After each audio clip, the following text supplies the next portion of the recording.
ವಾಹ್, ಯಾಕೆ ಈಗ ಬಂತ ಸ್ವಾದ? ಖಂಡಿತ ಈಗ ಬಂತು ಅಸಲಿ ಸ್ವಾದ. MDH chunky chaat masala life ಅಲ್ಲಿ ಅಸಲಿ ಸ್ವಾದ ತರುತ್ತೆ. ಅಸಲಿ ಮಸಾಲ ಎಸ್ MDH.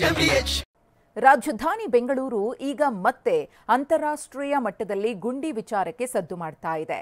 ಸಾರ್ವಜನಿಕರ ಬಳಿಕ ಉದ್ಯಮಿಗಳು ವಿರೋಧ ವ್ಯಕ್ತಪಡಿಸಿದ ಬೆನ್ನಲ್ಲೇ ಎಚ್ಚೆತ್ತ ಸಿಎಂ ಸಿದ್ದರಾಮಯ್ಯ GBA ಅಧಿಕಾರಿಗಳಿಗೆ ರಸ್ತೆ ಗುಂಡಿಗಳನ್ನು ಮುಚ್ಚಲು 1 ತಿಂಗಳ ಡೆಡ್ಲೈನ್ ಕೊಟ್ಟಿದ್ದಾರೆ.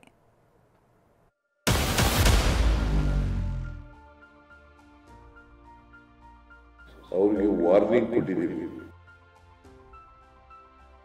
ಅವರು ಅಕ್ಟೋಬರ್ ಒಳಗಡೆ ಮಾಡಿ ಮುಗಿಸ್ತೀವಿ ಎಲ್ಲರೂ ಅಂತ ಹೇಳಿದ್ದಾರೆ. ಬೆಂಗಳೂರಿನ ರಸ್ತೆ ಗುಂಡಿಗಳಿಗೆ ಕೊನೆಗೂ ಮುಕ್ತಿ ಸಿಗುವ ಮುನ್ಸೂಚನೆ ಸಿಕ್ಕಿದೆ. ವಾಹನಗಳು ಸರಾಗವಾಗಿ ಸಂಚರಿಸುವ ಭರವಸೆ ಮೂಡಿದೆ. ಯಾಕಂದ್ರೆ ಕಳೆದ 1 ತಿಂಗಳಿನಿಂದ TV9 ಬೆಂಗಳೂರಿನ ರಸ್ತೆಗಳ ಬಗ್ಗೆ ಏನ್ ರೋಡುಗುರು ಅಭಿಯಾನವನ್ನ ನಡೆಸ್ತಿದೆ. ಇದರ ಬೆನ್ನಲ್ಲೇ ನಿನ್ನೆ ಗ್ರೇಟರ್ ಬೆಂಗಳೂರು ಪ್ರಾಧಿಕಾರದ ಸಭೆ ಕರೆದಿದ್ದ ಸಿಎಂ ಸಿದ್ದರಾಮಯ್ಯ ಅಧಿಕಾರಿಗಳು ಇಂಜಿನಿಯರ್ಗಳಿಗೆ ಹೆಗ್ಗಾಮುಗ್ಗ ಜಾಡಿಸಿದ್ದಾರೆ.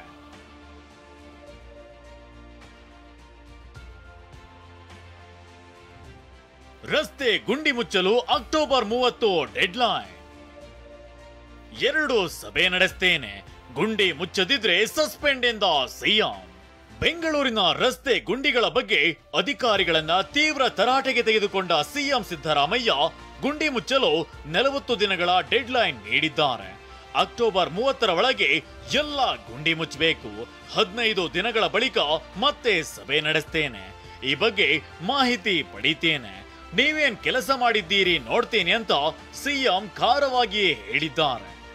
ಅವರಿಗೆ ವಾರ್ನಿಂಗ್ ಕೊಟ್ಟಿದ್ದೀವಿ. ಅವರು ನಾನು 1 ತಿಂಗಳು ಗಡುವು ಅಂತ ಹೇಳಿದ್ದೆ. ಅವರು ಅಕ್ಟೋಬರ್ ಒಳಗಡೆ ಮಾಡಿ ಮುಗಿಸ್ತೀವಿ ಎಲ್ಲರೂ ಕೂಡ, ಮೋಟಾರಬಲ್ ರೋಡ್ ಮಾಡ್ತೀವಿ ಅಂತ ಹೇಳಿದ್ದಾರೆ. ಚೀಫ್ ಇಂಜಿನಿಯರ್ಗಳು ಯಾರ್ಯಾರು ಇದ್ದಾರೆ, ಆ ಚೀಫ್ ಇಂಜಿನಿಯರ್ಗಳು ಜವಾಬ್ದಾರರು ಅಂತಕ್ಕಂಥ ಮಾತುಗಳನ್ನು ಹೇಳಿದ್ದೀನಿ.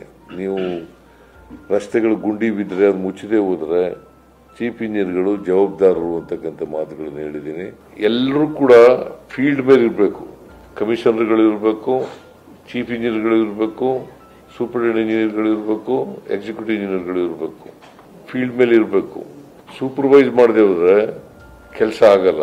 ಇನ್ನು 15 ದಿನ ಆದ ತಕ್ಷಣ ಒಂದು ಮೀಟಿಂಗ್ ಮಾಡ್ತೀನಿ.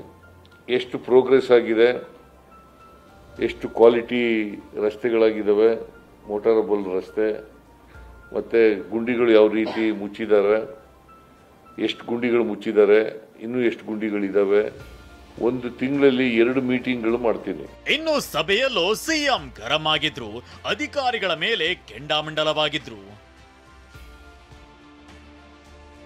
ರಸ್ತೆ ಗುಂಡಿಗಳನ್ನ ಮುಚ್ಚಲು ನಿಮಗೇನು ಕಷ್ಟ, ನಾಚಿಕೆ ಆಗುವುದಿಲ್ವೇ ನಿಮಗೆ?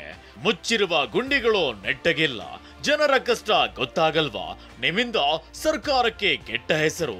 ನಿಮ್ಮನ್ನ ಸಸ್ಪೆಂಡ್ ಮಾಡಿ ಮನೆಗೆ ಕಳುಹಿಸಬೇಕಾಗತ್ತೆ. ಗುಂಡಿ ಮುಚ್ಚದಿದ್ರೆ ಎಲ್ಲ ಚೀಫ್ ಇಂಜಿನಿಯರ್ಗಳು ಸಸ್ಪೆಂಡ್ ಮಾಡ್ತೇನೆ. ಪ್ರತಿ ಸಲ ಮಳೆ ಬಂದಾಗಲೂ ಇದೇ ಸಮಸ್ಯೆ ಆಗುತ್ತೆ. ಹಾಕಿದ ರಸ್ತೆ ಅಷ್ಟು ಬೇಗ ಹಾಳಾಗುತ್ತೆ ಅಂದ್ರೆ ಏನ್ರಿ ಮಾಡ್ತೀರಾ? ಸ್ವಲ್ಪ ಮಳೆಯಾದ್ರೂ ರಸ್ತೆಯಲ್ಲಿ ಗುಂಡಿಗಳು ಬೀಳುತ್ತವೆ. ಪದೇ ಪದೇ ಜನ ಸರ್ಕಾರಕ್ಕೆ ಪ್ರಶ್ನೆ ಮಾಡ್ತಾರೆ. ನಾನು ಯಾರ ಮುಖ ನೋಡೋದಿಲ್ಲ. ತಲೆದಂಡ ಖಚಿತ, ಹಿರಿಯ ಅಧಿಕಾರಿಗಳ ತಲೆದಂಡವು ಖಚಿತ, ಇದರಲ್ಲಿ ಯಾವುದೇ ಮುಲಾಜಿಲ್ಲ. ಹೀಗೆ ಸಭೆಯಲ್ಲಿ ಗರಂ ಆಗಿದ್ದ ಸಿಎಂ ಸಿದ್ದರಾಮಯ್ಯ ಬೆಂಗಳೂರಿನಲ್ಲಿ 10,000 ಗುಂಡಿಗಳನ್ನ ಗುರುತಿಸಲಾಗಿದೆ. ಎಲ್ಲ ಅಧಿಕಾರಿಗಳು ಫೀಲ್ಡ್ಗೆ ಇಳಿಬೇಕು ಅಂತ ಸೂಚನೆ ಕೊಟ್ಟಿದ್ದೇನೆ ಅಂತ ಹೇಳಿದ್ರು. ಅಷ್ಟೇ ಅಲ್ಲ, ಬೆಸ್ಕಾಂ, ಜಲಮಂಡಳಿ ಸೇರಿದಂತೆ ಇತರೆ ಸಂಸ್ಥೆಗಳ ಜೊತೆ ಸಮನ್ವಯತೆ ಸಾಧಿಸಬೇಕು ಅಂತ ಹೇಳಿದ್ರು. ಗುಂಡಿಗಳ ಪಟ್ಟಿ ಮಾಡಲು ಪೊಲೀಸರಿಗೆ ಸೂಚನೆಯಿಂದ ಡಿಕೆ. ಸಭೆಯ ಬಳಿಕ ಮಾತನಾಡಿದ ಡಿಸಿಎಂ ಡಿಕೆ ಶಿವಕುಮಾರ್, ಅಧಿಕಾರಿಗಳು, ಪೊಲೀಸರು ಹಾಗೂ ಸಾರ್ವಜನಿಕರ ಸಹಕಾರದಿಂದ ನಾವು 10,000 ರಸ್ತೆ ಗುಂಡಿ ಪತ್ತೆ ಮಾಡಿದ್ದೇವೆ. ಇವುಗಳನ್ನ ಸರಿಪಡಿಸದಿದ್ರೆ ಕಟ್ಟುನಿಟ್ಟಿನ ಕ್ರಮ ಕೈಗೊಳ್ಳೋದಾಗಿ ಅಧಿಕಾರಿಗಳಿಗೆ ಎಚ್ಚರಿಕೆ ನೀಡಿದ್ದೇನೆ. ರಸ್ತೆ ಗುಂಡಿಗಳ ಪಟ್ಟಿ ಮಾಡಿ ಮಾಹಿತಿ ನೀಡುವಂತೆ ಪೊಲೀಸ್ ಅಧಿಕಾರಿಗಳಿಗೆ ಸೂಚಿಸಿದ್ದೇವೆ. ಆದಷ್ಟು ಬೇಗ ಅದನ್ನ ಮುಚ್ಚಲಾಗುವುದು ಅಂತ ಹೇಳಿದ್ದಾರೆ. ನಮಗೆ ಬೆಂಗಳೂರು ನಾಗರಿಕರ ಬಗ್ಗೆ ಅಪಾರವಾದಂಥ ಅವ್ರ ಗೌರವ, ಒಳ್ಳೆ ಜನ ಇದ್ದಾರೆ. ಇದನ್ನ ಮಳೆ ಯಾವ ರೀತಿ ಬರ್ತಾ ಇದೆ ಅಂತ ನಿಮಗೂ ಗೊತ್ತಿದೆ. ವಿಧಾನಸೌಧ ಸುತ್ತಮುತ್ತಲೇ ಯಾವ ರೀತಿ ಗುಂಡಿಗಳು ರಾತ್ರೋರಾತ್ರಿ ಆಗ್ತಾ ಇದೆ ಅನ್ನೋದು ಕೂಡ ಗೊತ್ತಿದೆ ನಿಮಗೆಲ್ಲ. We are at it. Chief minister ಕರೆದು ಫೈನಲ್ ವಾರ್ನಿಂಗ್ ಕೊಟ್ಟಿದ್ದಾರೆ. ಜಿಬಿಎನ 5 ಪಾಲಿಕೆ ಅಧಿಕಾರಿಗಳಿಗೆ ನಿನ್ನೆ ಬೆವರಿಳಿಸಿದ ಸಿಎಂ ರಸ್ತೆ ಗುಂಡಿ ಮುಚ್ಚುವಂತೆ ಖಡಕ್ ಸೂಚನೆ ಕೊಟ್ಟಿದ್ದಾರೆ. ಅಧಿಕಾರಿಗಳು ಇನ್ನಾದ್ರೂ ಎಚ್ಚೆತ್ತು ರಸ್ತೆ ಗುಂಡಿಗಳಿಗೆ ಮುಕ್ತಿ ನೀಡ್ತಾರಾ ನೋಡಬೇಕು. Bureau report ಟಿವಿ9. MDH ಜನ ಮಸಾಲ. ಈಗ ಕಡಲೆ ಇರಲಿ, ಹಲಸಂದೆ ಬೀಜ, ಕಪ್ಪು ಕಡಲೆ ಅಥವಾ ಬಿಳಿ ಕಡಲೆ, ಎಲ್ಲವೂ ಸ್ವಾದಿಷ್ಟವಾಗುತ್ತೆ. MDH